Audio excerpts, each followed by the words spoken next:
petit souci de surface a fait que la rencontre qui opposait les Lyonnais, maillot noir et rouge à l'écran, au redoutable Français volant, a débuté quelque peu en retard. Mais à peine après 2 petites minutes de jeu, le Hogli s'offre sa première occasion. De quoi agacer les Parisiens qui se font plus pressants en attaque.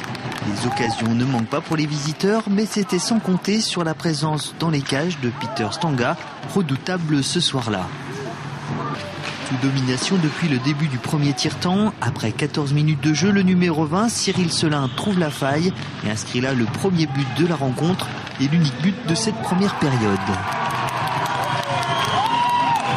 Brillant début de match. Tonique, c'est bien, ça joue bien. Pour l'instant, c'est bon pour les Hogli qui mènent 1-0. J'espère que ça va continuer et qu'ils vont réussir à se maintenir en dessus pour garder leur invincibilité. En face, il y a pas mal de taille, donc ça joue un peu dur, mais ils ont bien défendu et au final, ils marquent au moment où il fallait. Donc pour l'instant, ça gère bien pourvu que ça dure. Il va falloir tenir physiquement, ce sera pas forcément évident. 45 secondes après le début de la deuxième période de jeu, le Hogli enfonce le clou en marquant le deuxième but de la rencontre. Les Lyonnais prennent confiance, plus présents en attaque, les esprits s'échauffent sur la glace.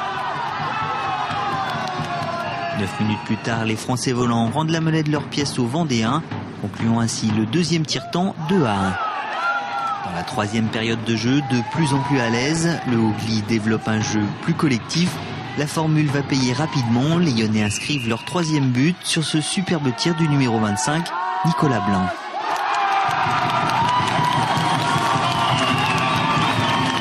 Le compteur affiche alors 4-1, mais la rencontre est loin d'être finie. Dans un sursaut d'orgueil, les Parisiens ne semblent pas vouloir laisser filer la rencontre et raccrochent au score.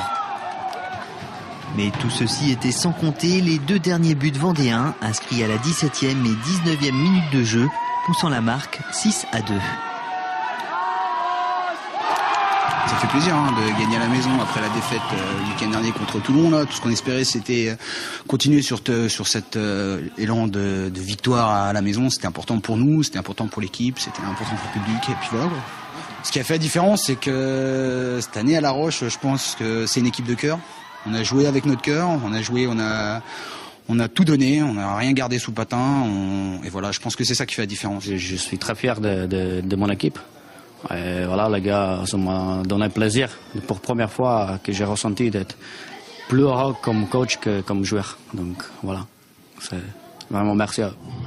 Toujours invaincu à domicile, cette victoire vient galvaniser un peu plus le moral des troupes.